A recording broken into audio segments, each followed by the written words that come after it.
99% of people are not willing to do what it takes to make their dreams come true.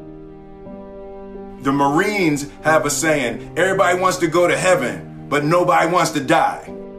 The center of bringing any dream into fruition is self-discipline. You know, something as simple as food and eating. It's not about your body as much as it is about your mind. It's getting command of your mind to be able to choose actions that are in your own best interest.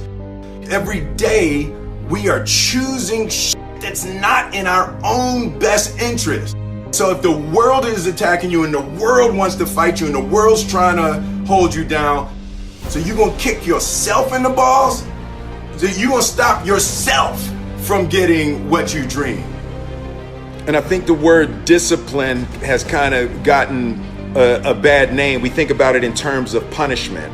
I'm not talking about discipline in that way. I'm talking about discipline in the sense that you forego immediate pleasure for the exchange of long-term self-respect. I believe that self-discipline is the definition of self-love. That when you say that you love yourself, that means that you have behavior towards yourself that is loving. Self-discipline is the center of all material success. You cannot win the war against the world if you can't win the war against your own mind.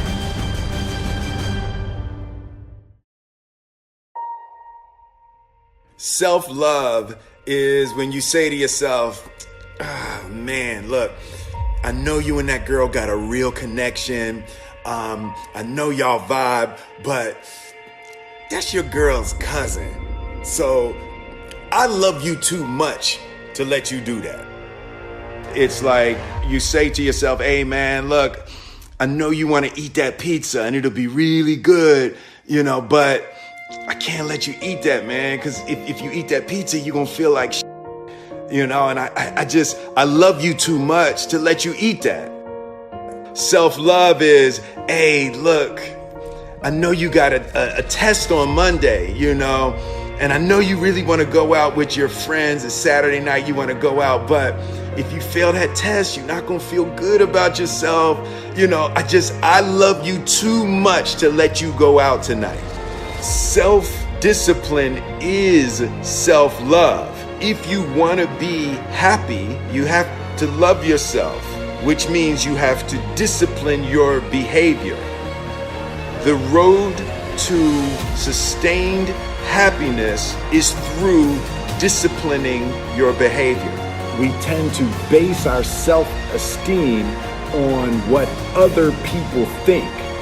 And that's not really self-esteem. Self-esteem is supposed to be how we feel about ourselves. And I was just saying how dangerous it is to allow other people to determine how you're going to feel about you. And it's kind of like looking into a broken mirror. You're going to look in a broken mirror and then change your face to try to look good in this defiled, busted, broken mirror. And it just, other people's opinions is a really way to determine how we feel about ourselves.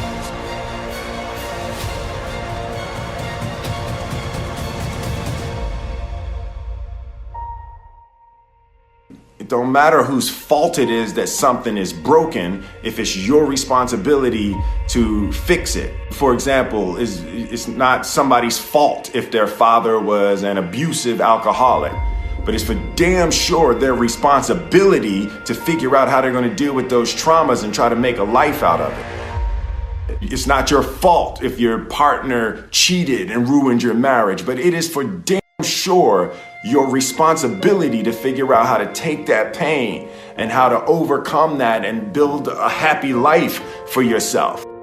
Fault and responsibility do not go together. It sucks, but they don't. When something is somebody's fault, We want them to suffer. We want them punished. We want them to pay. We want it to be their responsibility to fix it. But that's not how it works, especially when it's your heart.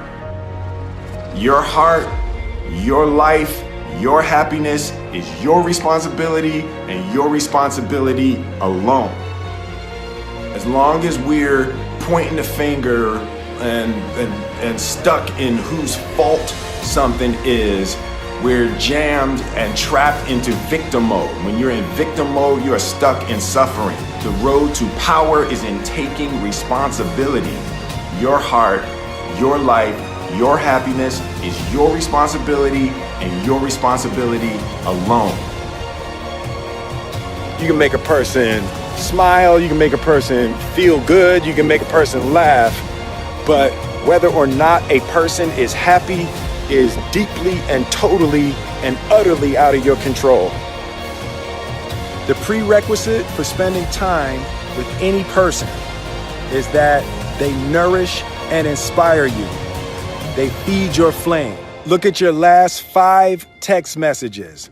Are those people feeding your flames or dousing your fire? Put your phone down for just a second and look around. Look to the people around you. Are those people throwing logs on your fire or are they pissing on it?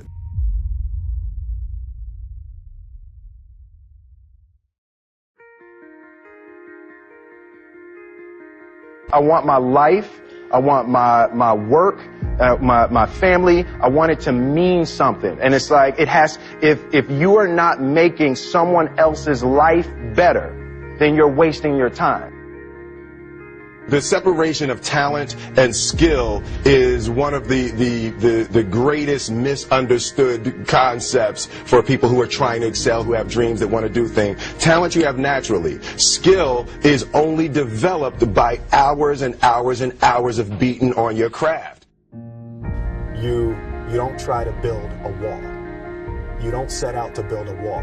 You don't say, I'm going to build the biggest, baddest, greatest wall that's ever been built. You don't start there.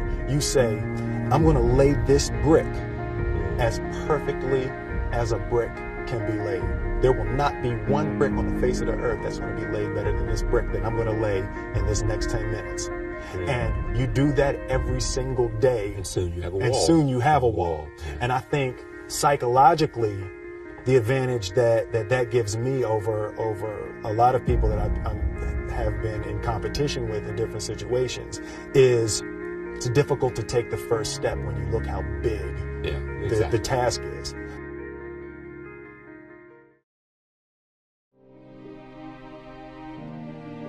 The definition of who I am is very clear to me, and it also redefines who I want to be, in that I know for a fact that I'm stronger than I thought I was. You know, you can't help but ask yourself the question, what would I do if I was in Muhammad Ali's shoes? I'm motivated by fear. I hate being scared to do something. And I think what developed in my early days was the attitude that I started attacking things that I was scared of. Why were you scared in your bed the night before? What do you need that fear for? Just don't go. Why are you scared in your bed 16 hours before you jump? Why are you scared in the car? Why could you not enjoy breakfast? Fear is fear of what?